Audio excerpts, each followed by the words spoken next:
Mathieu. Nk'uko wamubonye nza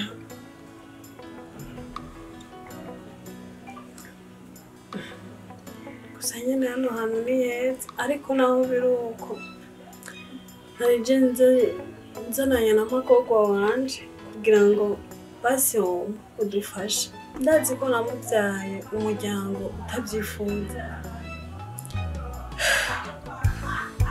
ariko nari ndamuzanye kugira ngo duhe ubufasha ukuri muba mugize neza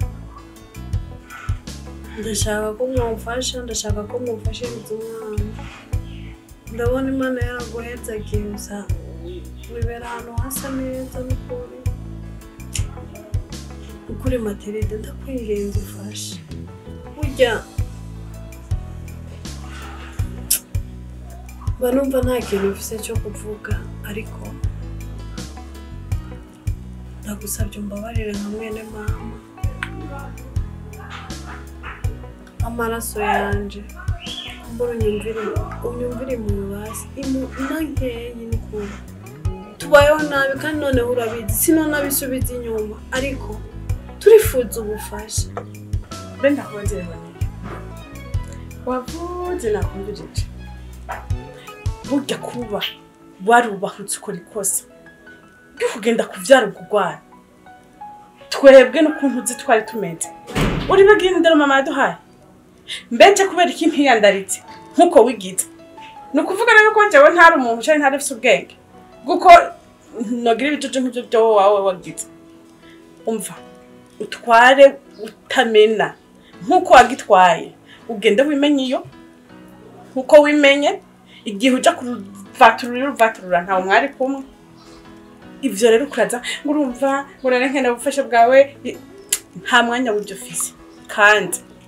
ntubone ibi byose ntuzi ukuntu narusha iyo ashura byo ntayuzihewe ntayuzi nta na gato reho ntaco ntari narakoze ndaguhanura ibi bintu kurajamwa ibyo uzoronka ukuyeyo ntuzoze kumbaza rero ni isano y'umwanya ijambo ni ryarindi ntabyo fise ndagufasha ntabyo fise mpareze kugwana gwawe kubera ko jewe ndiko ndabiri yashu yakazuza kabana banje nzovyara urumva nawe genda upambane nkuko wakabigiza bari ko n'ubundi ugenda wirengera jewe nta mwanya w'ufise kandi kindi naco higira kabiri ntuzosubire no gucutsa umutima ngo ndiko ndagenda ngo kwa Matilda ngo Matiri ngo urumva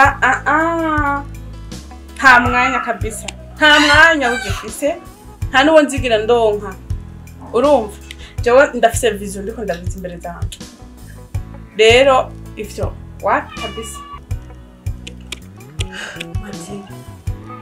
Masi pfumureka gufasha jewe ariko mbabarire umamahirwe yo gufasha umwana wawe magogwa basi wewe arunga icyo afungura hano hantu hawe ndabona hameze neza ntanjya zo gufungura yobu niyo bura n'utuzi two kunywa canke n'ibindi bintu Matilda mwana wa mama jewe ndemeye guhanwa kubw'ibyaha noba narakoze kumbure sinakumviye igihe wambanura ariko magogwa nawe Matilda magogwa nawe yari muri ico kibazo magogwa yabyisanzemo Matilda ufashe ivyo kuravuga zitabitaho kurya akiri mu nda yawe ntari nzi ko nabayeho nuko ntabyo nkeneye kumenya genda wifashe kandi umubabaro nagize n'umubabaro mama wanje yagize mama wacu yagize ariko aguhanura tuguhanura wanakumva yarinze apfa yapfanye umubabaro wanye genda rero wirengere kuko jewe fise byinshi byo gukora kandi hoshi genda je mfise umwanya muto nta mwanya w'ibyo bijuju byawe mfise hoshi genda mfise kandi ubuze kitso gukora nawe ukuraza kumenya umwanya munini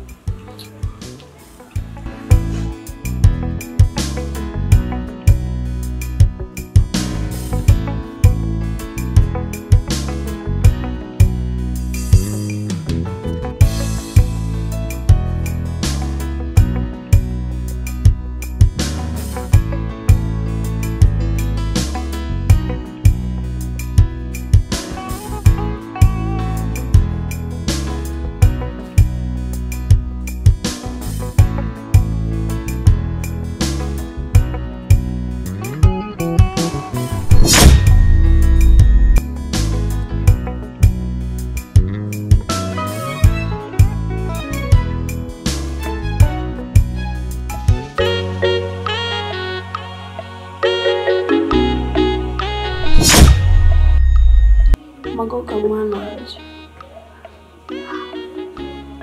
impamvu yo kukwicarika ngaho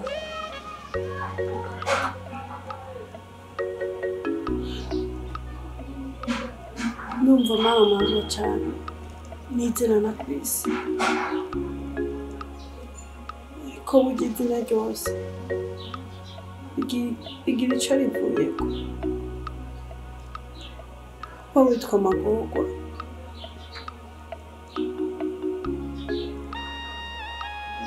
zafatanye n'ibihe biri na bimwe. Waravutse vuga ataho kwishimira uko abandi bana bavuka.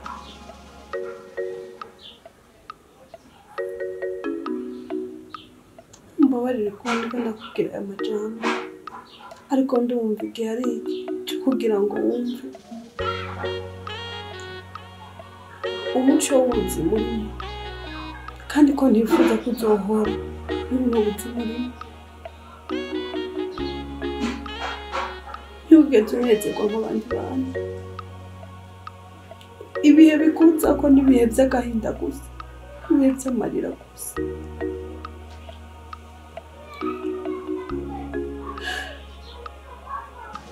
Kwinubwa n'umuryango, batoyi banje, ababyeyi banje,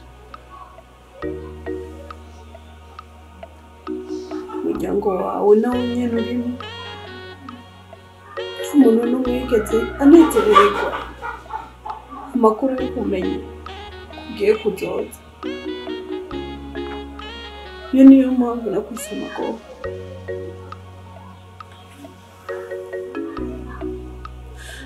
Ariko ndifuza ko utazohora witwa Magogwa. Ndifuza umunsi umwe Imana iza mu mahirwe izokwagurira imbibe, izotume buri muntu uwo ari we wese akumenya ku izina ry'umugisha, ku izina ry'Amagogwa. Narabimenyereye icyo gihano woriye cyangwa ubwo buzima bubi wociyemo, numva icyo mbera ciza ari cyo nokibamo. Ayo Magogwa yawe, ko buribwe bwawe, umuruho wawe, nkemera nkawufatanya n'uwanje. Iyo ngata nayo iremereye akaba ari jewe ndayikoreza, ariko wowe ukagenda widegenza, kandi kumwe no kwizera ko byose bizogenda neza. Ntizogoye kurya utarusha. Nkiri muri uyu mubiri ndifuza kuzikorera buri kimwe cyose gifatanye n'uburibwe bwawe, kugira ngo wowe muri ariko n'igihe noba ntakiriho, niyo woba kure yanjye, Imana iziguhe kubaho ubuzima bumeze neza. Kandi icyo ndagusaba n'ikintu kimwe, ntuzigere wiyora umuntu. Ibyo birababaje, ibyo duhura nabyo biratumenagura imitima, biradusambura. Hari igihe bishika umuntu akakubona uri kutagendagenda, umutima wawe wumva uriko uravamo amaraso. Ariko Magogwa uremera uhaca hose, ariko utugirire neza buri muntu uwo ari we wese, ntakire umuntu n'umwe uzinuba. Burya ibintu Imana iduha aho biba bigoye kubibamo. Duha ubuntu butuzana ku bantu, abantu bakatuzanira ibintu. Magogwa udafise ubwo buntu nta bintu uzoroha, kandi udafise abo bantu uzoroha ubuntu. Icyo nogusaba ni kimwe, kandi icyo ndagusabira ni ico. Imana iziguhe kwiga, ugira ubwenge bwinshi uzoshobora kukuduza ukagushikana kure cyane, aho ata muntu n'umwe yigeze yiyumvisha ko woshika.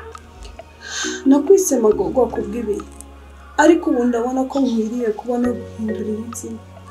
Nibyo rizomenya wewe kuko niwe twicarana. Ariko uyu munsi ndifuza ko Imana yumva ko nifuza ko wakwitwa ntwari, ukaba intwari mu bintu byose.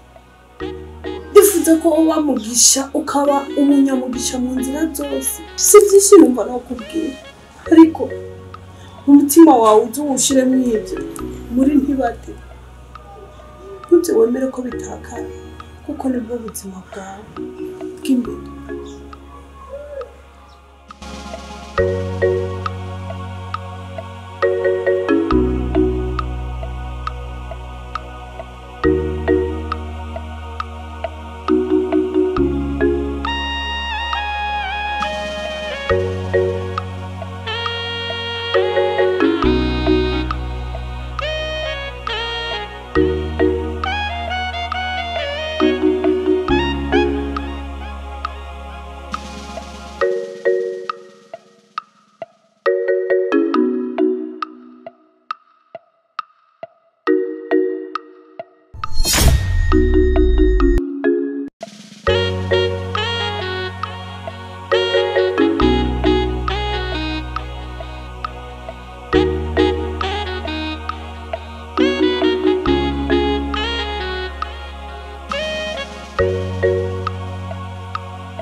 Magogwa. Mbeko mbona wicaye ngaho onye nk'umufumo yapfanywe n'umuntu. Wewe uri mubiki ngaho? Uri gukora iki? Urahurasana. Ngaho wabati ikintu na kimwe wohereza amaboko hako uguma wicaye ngaho gutyo. Haguruka ngwino hano.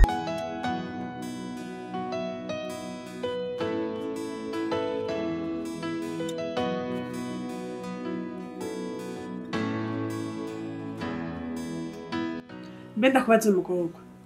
Ahurira abaje ko baraturareba. Ndi nyoko wawe reshako. Cyese ndi nyoko wawe ivumako. Hewe. Benda kubaza ikintu kiwe. Mwijoro warambwiye gute?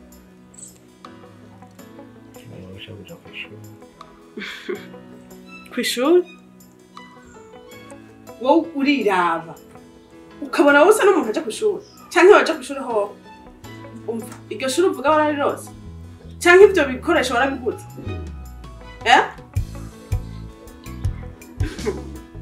Umve rero. Jewe nta mafaranga afise yo gutakaza ngo ndikundigisha bwo. Uranyumva neza? Mfise umwana uyu umwe wo kuja kwishuri. Ibyo rero kurivugisha ngaho nkuko umena umutwe ntavyo nkeneye nta nibyo jebyo nta nibyo noja muko nta manya yavuze. Uranyumva neza? Ikindi naco. Wewe nimbakati ko ngakakunaniye. Ibyo biragusha kandi ukene kuja kwishuri genda ubwire nyoko wawe yari urahatse. Nakare n'izino ofiseri nagusa. Uri Magogwa nyene none hari Magogwa aja kwishuri. Hewe ibyo bikure no mu mutwe bihanagure mutwe wawe. Sibyo biba. Hewe mbega kubatse ikintu. Aha wari warakugera no rutwe. Wibaza kugiye kwishuri. Uru rushwigi wari warusize nk'umwana agiye kwishuri wowe. Iryo shuri agiye kwa kumwana afise ubwo rushwigi n'igyahe. Umve ndakubwira. Nimba rero wari warero kuje urutwe mengo ngati kunungana ho nyene. Nta shure wowe uzopfunjanye ko. Uranyumva neza. Wobereye koza ivyombo no gukoropa ngaha mu nzu. Handi umure wamvuye mu maso. Nyarutsa. Iki? Usa. Ugomba cyane cyane jewe. Ariko mana yacu. Hari nyuma. Nawuti. Naho nyene uzoshimara kubera waharose. Hari benshi bahifuza bakahabura. Urabona. Nyoko wawe kugira ngo agenda kurere. Nta makuru bafise. Nuwakuzenye ngaha, yakuzanye tabanje no kwiyumvira kweri. Yo bari bazi condi canke ni condi, ntibari kukuzana. Dindirasha. Dindira ndaje gato. Nabona.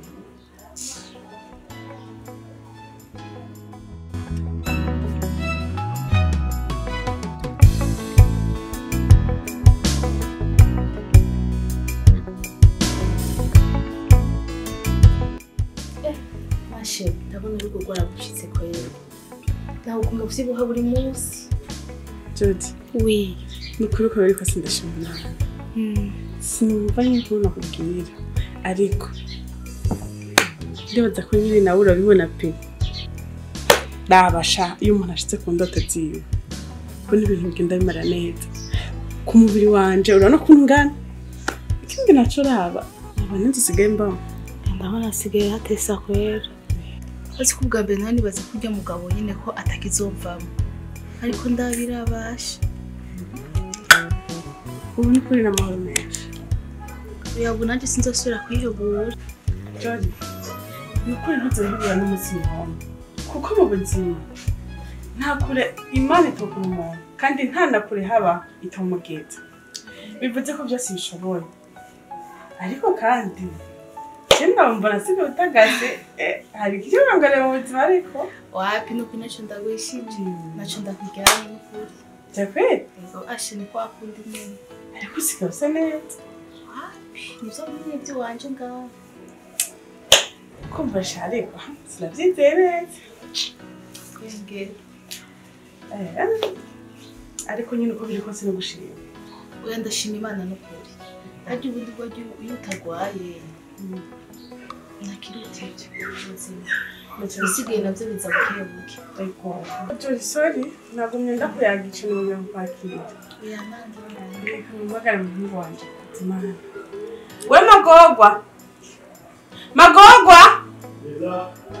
Wiro hano. Ngwa hano. ari umuntu yitwa Magogwa. Yesu Bikira Mariya. Umuhungu wanje nyene afise ngaha muhira. Magogwa nyine. Magoro cyarindiriye iki? Magogwa.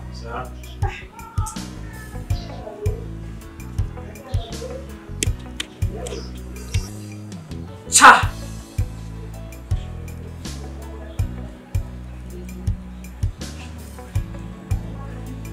Cha.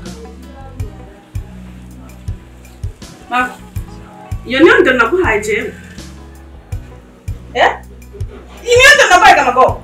Injo yakuta. Kugira kama safyaga. Hewe Mago. Iyi ndo naguhaye jewe. Hewe. Ibaze fise umustinga ha. Ukacuzana nabena no. Umeba kubera ko watumva wewe. Hewe. Waza kugira kugeza gari nka runo ruto. Ntunarana ngo hariho umuntu nagize gute ntubuzi nico ngomenda guhamagarire. Mago. Kwitereza mu kirundi. Murabona?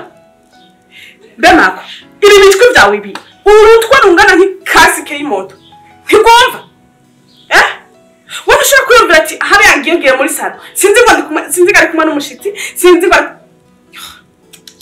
Wewe nzokwita neza mu kirundi wewe ndaguhanda. Urabona cyara kitagira indero. Wakigugu utagira ubwenge. Ariko Matirida. Murabona? Ndibaza ico atari kibazo. Uretse kuno ntungu ruvugishanya wewe. Uraruhutse. Icorwa ngo mara n'amasaha abiri yonyene. Wocubona ko ntariko ndivugisha jewe mu buzima. Mva mu maso genda hosha. Hochigenda umuzanire agafana uyu mugenzi wanje agenda nyoba. Haguruka senyarutse.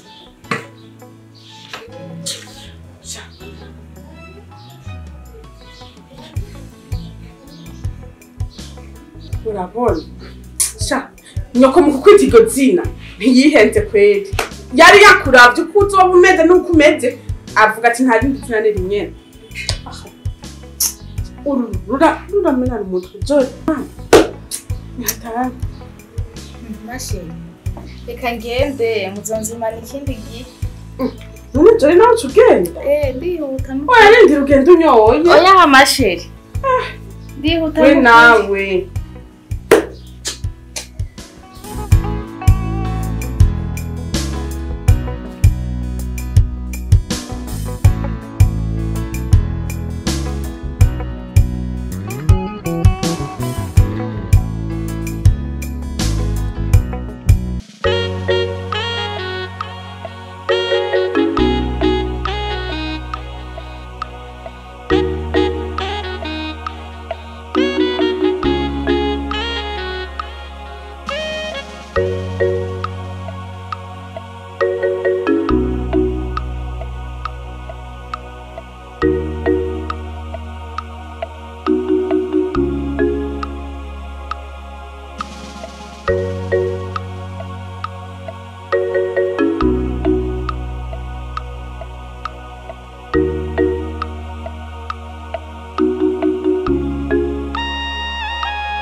nyaruka ngaha wowe uba ushaka umuntu arinde avuga umwanya wose asaragurika umuhogo wiwe umere nabi.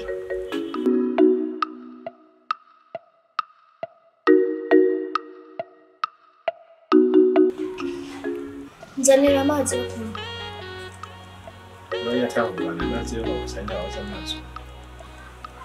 Umva mvuze ati nzanira amazi yo kunywa.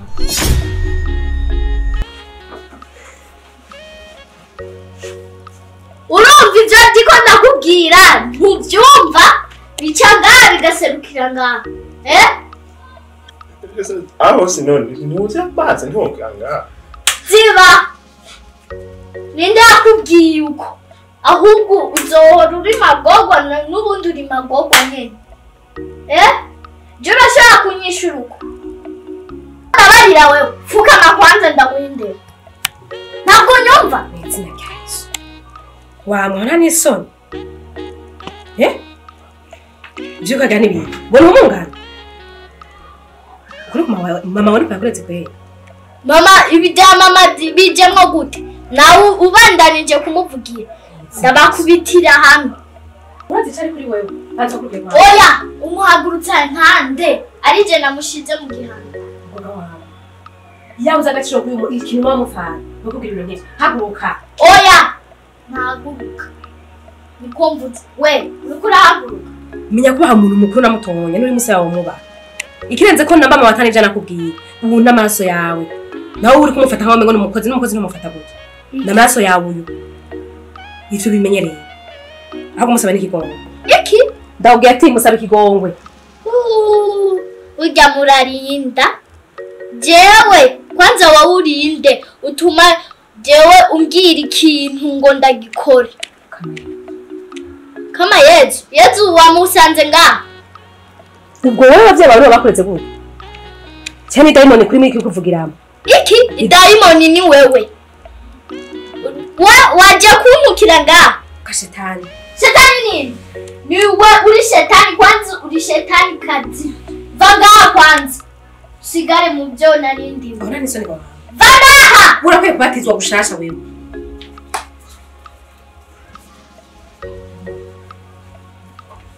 basubira kukubona n'ibyo biguturiya byawe ukanyaze ngaha ahasha twebwe turabasirimu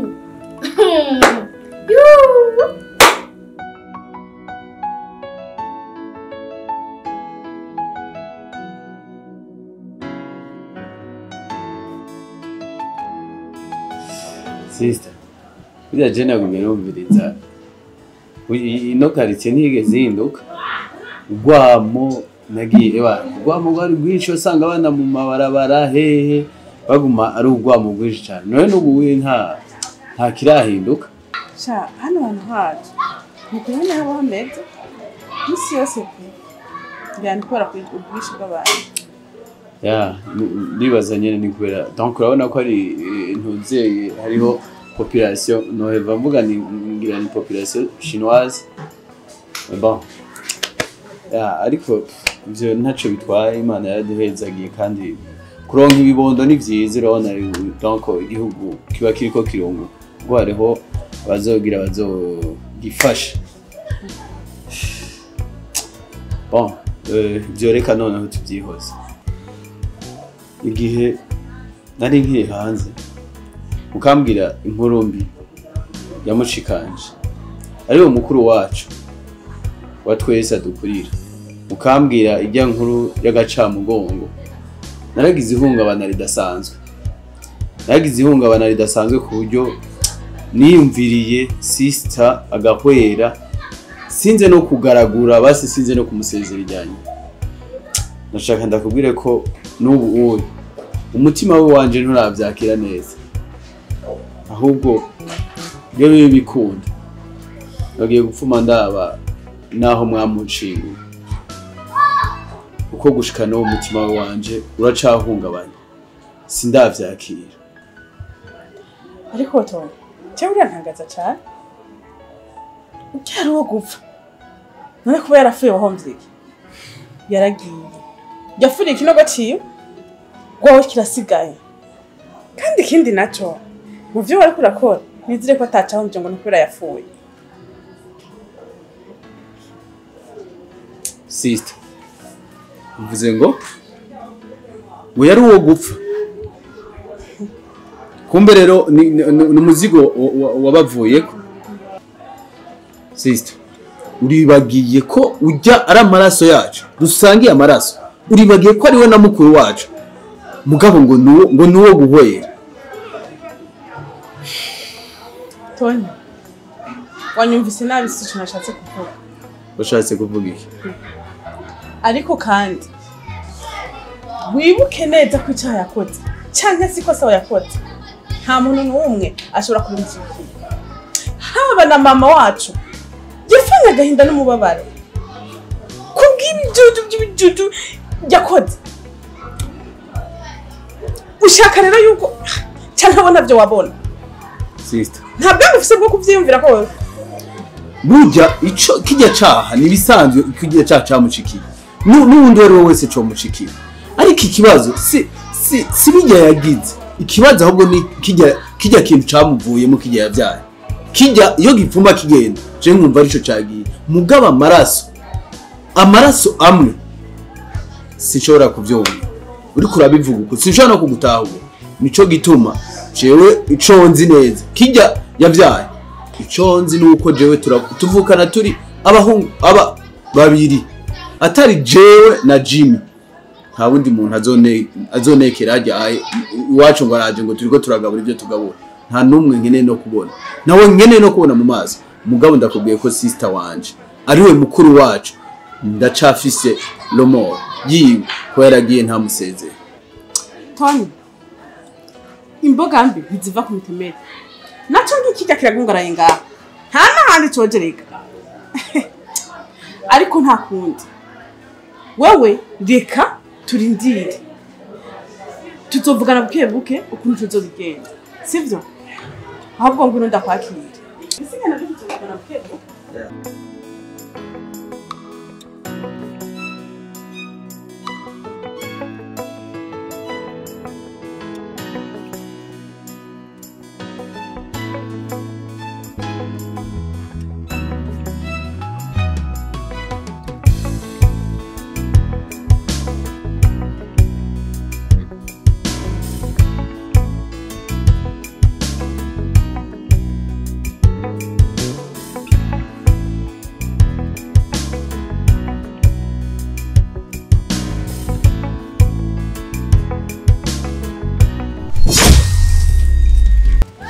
Umunyeza mucahuriye.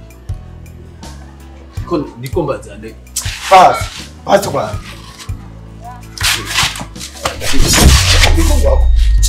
Basi kwa. Basi nyaro. Ewo. Ndiko ndakwaze. Uza kwisinziriza. Urazi ko ari wowe nkwezi y'amarere ari watumye sister wanje ahweka. Urazi ko ari uri nkwezi y'amarere. Wewe wafu mugenge waki. Fuwe. Yenda kweli. Urazi jewe. Wewe nzoruhuka nawe ugiye. Uravyuka? Wewe sinzo kwihanganira. Nzoruhuka nawe musanze.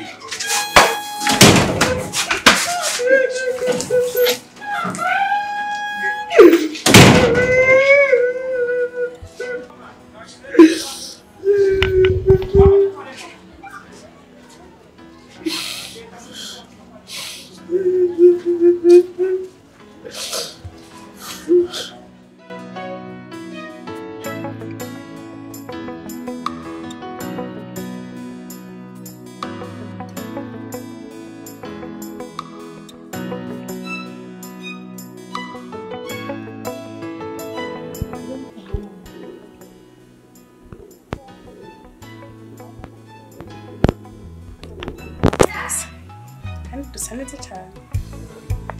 Umviriza radonse ndakubwira.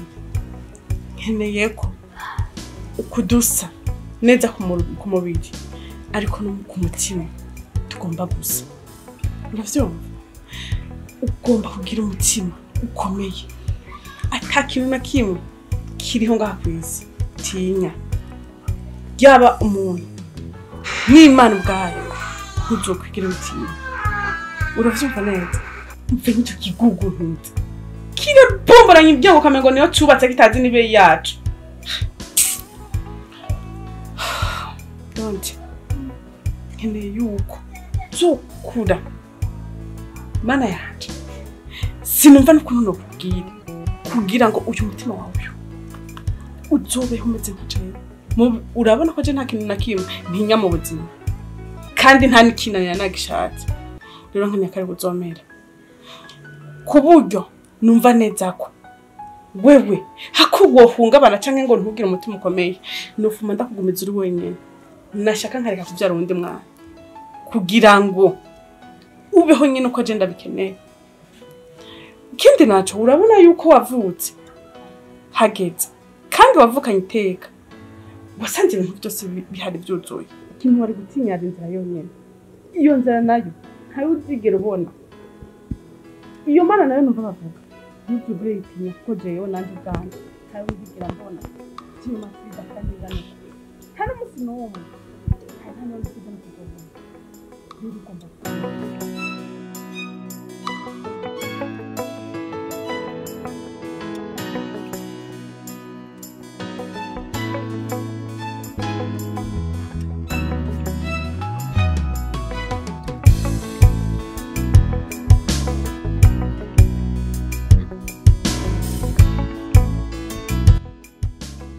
Hallelujah.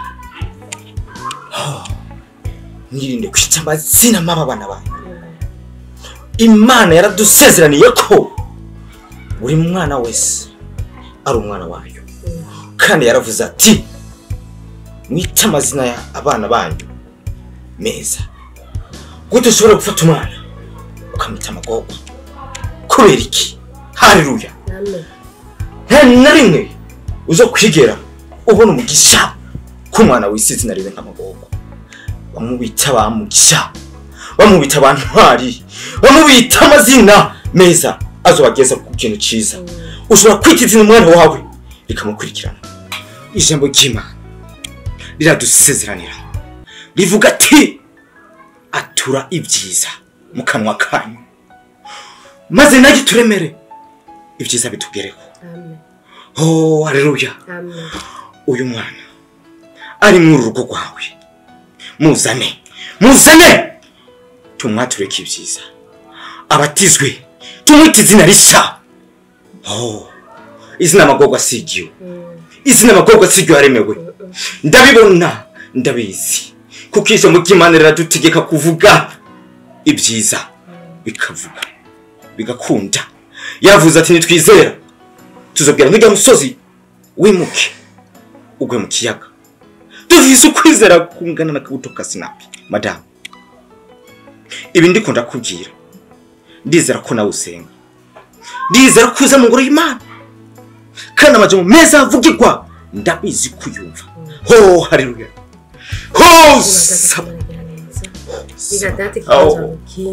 haleluya. Ndabizi. Oh, zabatsuro. Nisina rya Yesu ndatura ubwiza mwiyizu, ndatura ko ujya mwana akwiye kuza tukamuhindurira izina ko bwawe mwami Yesu Kristo, kuko uri Imana iganje, uri Imana ishoboye byose. Oh, haleluya. Oh, sopasa. Oh, saba wera dato twisubizo.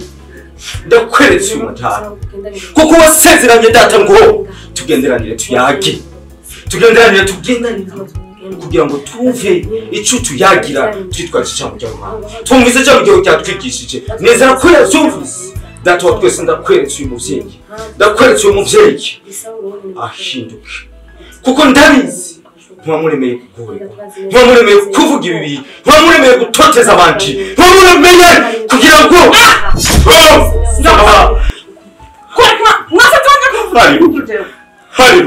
umva steri wa fake. Mureka kundenzwa mu muntu wanje. Soka, murabona. Aho uriko urazira mu kingaho. Kuruga kanura amaso we nawe. Aho macho ko kinga. Macho kundenzwa mu gusa jewe.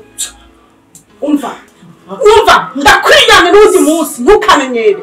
Hasa ibyo ariko kuravuga ngaho. Umva. Sinkeneye nakubwiye sinkeneye. Ubwo murofa mutamuzanisha ngaha. We nawe ntacyo ufite uvuga ngaho rwanje. Haguruka mumve amaso. Ndavuze haguruka mumve amaso. Ibyo birofa byanyu ngaho ari mutyo ariko uravuga. Madame. Ntacyo ufite cyo kumbwira sohoka. Navuze sohoka. Twaje hano. Navuze bakozi b'Imana. Kugira ngo tukubwire icyo Imana wewe. Wowe uri Imana. Sindi Imana. Ariko hari icyo Imana idutegeka nk'abana bayo. Ijambo ry'Imana rivuga. Umva nakubwiye je sinkeneye. Heka no. Kombe myaganye. Ija. Hashi.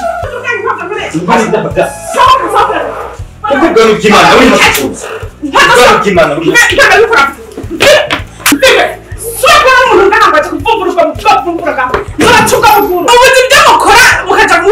Mutsera mu mihera y'abantu ngo muriko muravuga ijambo ry'Imana murabona cyangwa muje kunyiba gusa murabaje ngo murandabira 10 mwantuzenye navyo murofu byanje kirazira murabona hariko cyangwa bagenda n'ubuguru bugaragara ngaho onyi ngo bari kwaje kuvuga ijambo ry'Imana murayibwira Imana ntibazahereze basinye imodoka muze muboneho kuvuga ntawe ngo bavuga iki muntu yumva Guyo ngaho ni magogwa azoko mari magogwa rimwe gushika kwijana n'igihumbi cyongere gishike ntabatsigira hinduka muraba mwana ntuze nyuma mama bashaka kumuhindura sha nta n'umusi wa rimwe azoguko nyene